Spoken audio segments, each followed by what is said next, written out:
Hi all, today we'll learn the basic Oracle DDL commands. The topics that I am going to cover is create table, alter table. Within alter table, we'll learn how to add a column within a table, how to drop a column, and how we can modify the data type of a particular column. Then we'll learn how we can truncate a table data, how to rename a column of a table, how we can rename the table name itself, and how to drop a table. So the database that I am going to use, that is Oracle 11g Express Edition, and the editor that I am using, that is Oracle SQL Developer. Now let us start the session. So first we need to create a table, right?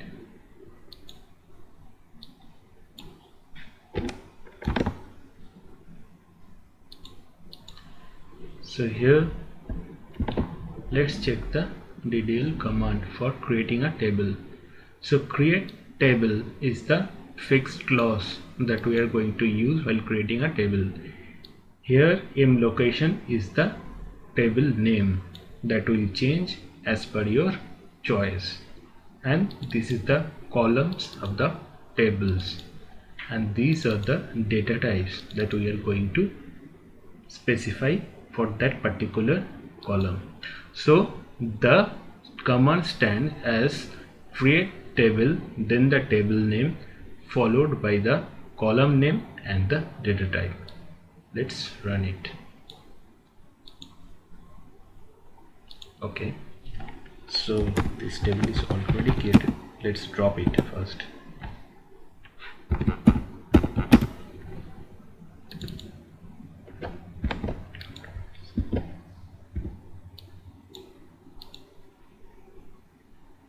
So the table is now dropped. Let's start from the scratch. So I am creating the table. Yeah, the table is created. Now next one. So next one is we are going to add a new column in this particular table. So what will be the command? Let's check. So alter table, then the table name, add will be the fixed clause, then followed by the column name that we are going to add, then it will be followed by the data type of that particular column. Let's run it. So the table is altered. Let's check now.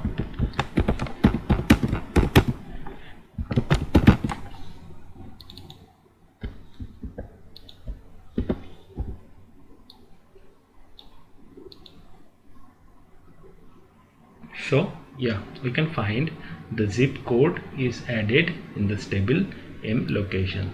So that's how we can add a column to a table. The next one is how we can drop a particular column from a table. This command is basically quite similar like adding a table, adding a column. So it is alter table, table name, drop column, and then the column name. See, the only difference is while adding we have mentioned only the add, while dropping we have mentioned drop then the column, and no need to specify the data type. Then let's run it. So table is altered. Let's check now.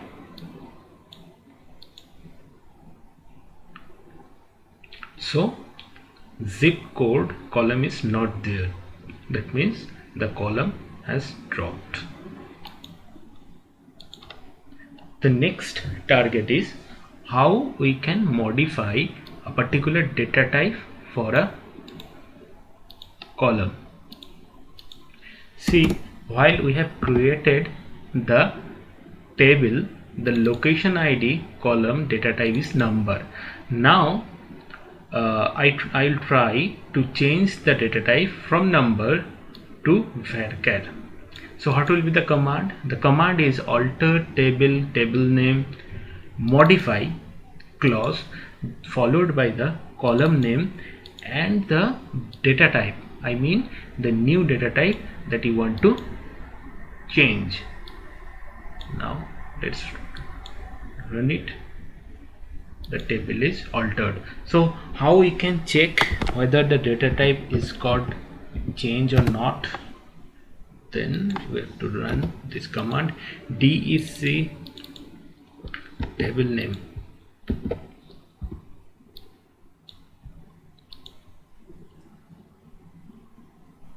So we can check location ID, type is varchar2. That means the query that we executed has changed the definition of this table column location from number to varchar. Okay, next move on to the next one. So next one is truncating a table. Now the question will rise, how truncate can be a DDL command, because we know DDL command is a command that changes the structure of a table. So from a user perspective, a truncate commands generally deletes the data from the table, but internally Oracle drops the table, then it creates the table. That's why truncate is also a DDL command. So we need to insert some data in the location table so that we can check whether the truncate operation is going to affect or not. So I have a PL SQL script to insert the data. Let's run it. So the PL SQL procedure successfully completed. Now let's check the data. Yeah, there is 10 number of rows. So our table is now populated with data. Let's check the truncate command. So truncate command is very straightforward. Truncate table followed by the table name.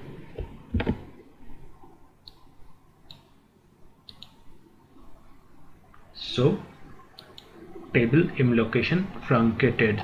Let's check that table right now. So there is no data.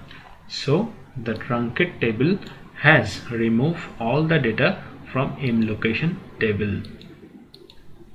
Next one is how we can rename the name of a column.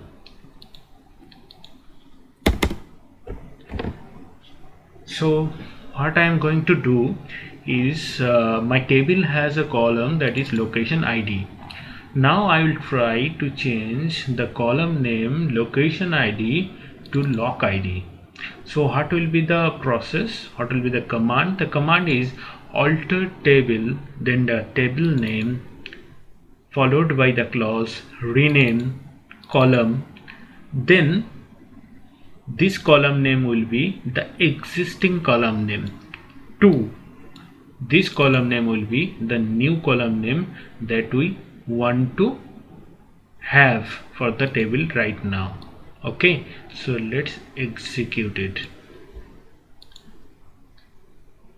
So it is executed. Now let's check the table. So it is now, you can see loc ID. That means after running this alter command, the name of location ID has changed to loc ID. So remember it, this position, this column name will be the previous column name.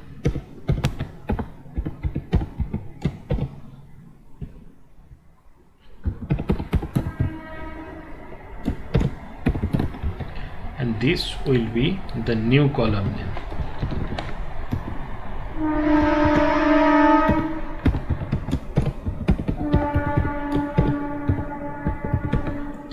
Better we can give it a current column name.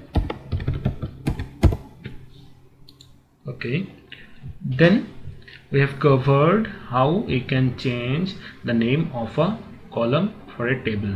Now next one is how we can change the name of a particular table. Suppose there is a case where you have to change the name of the table itself. What should I do right now? Then this is the command.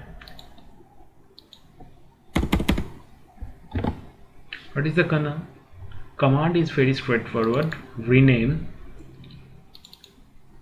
the current name of the table to the new name of the table you want to. Okay, let's execute it.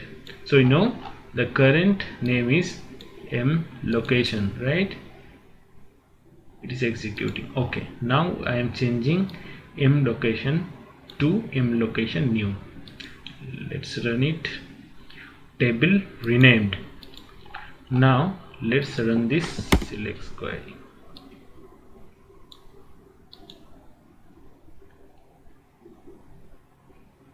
So what we can find? There is an Oracle error. Table or view doesn't exist. Why it doesn't exist? Because there is no table in system with m location name. Why? Because we have changed the table name to m location new. That's why Oracle is can't find this table from its metadata. That's why it is showing an error. So what we should do now? We should write now select star from the new table name. Right? Yeah. Let's check it. Yeah, it's working. That means after running the rename command, Oracle has changed the table name from m location to m location new.